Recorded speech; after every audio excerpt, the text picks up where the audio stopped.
All right, here I am on my daily walk, and I have a couple of friends with me, as you can possibly see here.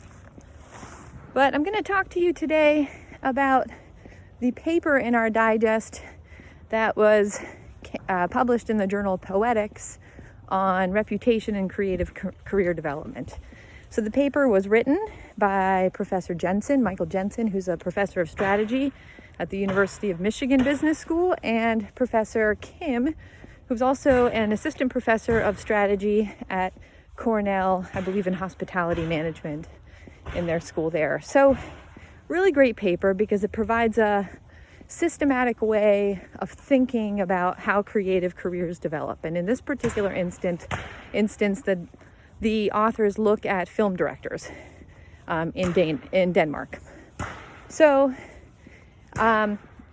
really enjoyed this paper because it takes theories from literature about how careers in other areas develop, in particular how careers in organizations develop, where you can think about career development being much more vertical. So you get a promotion, you rise up the ranks, and they apply those theories to a project-based labor market, which is much more applicable for creative careers.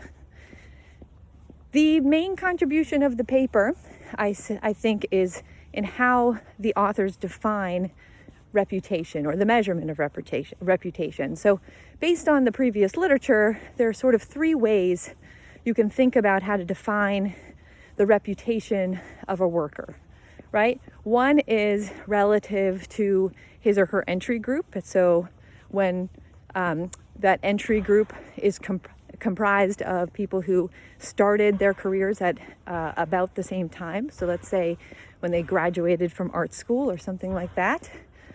The second way to define reputation would be in terms of the global market, so everyone or all workers in a particular industry. And the third way would be based on a local reference group, what they call it. And that local reference group, specifically how they define it in the paper, is the filmmaker or the director defines his or her reputation based on those filmmakers who have made a similar number of films or have a similar level of expertise. So what they find in the paper is that reputation, in particular, based on the local reference group, so relative to individuals who have a similar level of expertise, is what predicts future career development.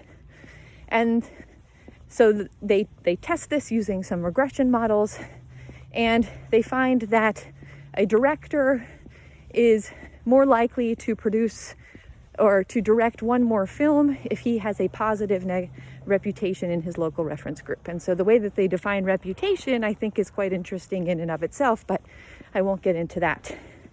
So what are the implications from this study? I think there are a couple that really come to mind that the authors touch on. One is that creative career development can be incremental, and we don't necessarily need to think that a creative career is you either make it or you don't, right? Or you make it big, and that's completely at random. Here the authors show, using Danish film director data, that you're really only comparing yourself to the people who are around you with similar levels of expertise, right?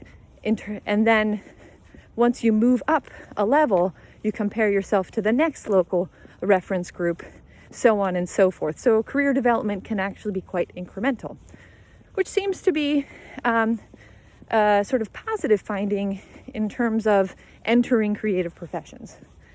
The second implication that I think is quite important is in terms of is based on how the authors define the local reference group.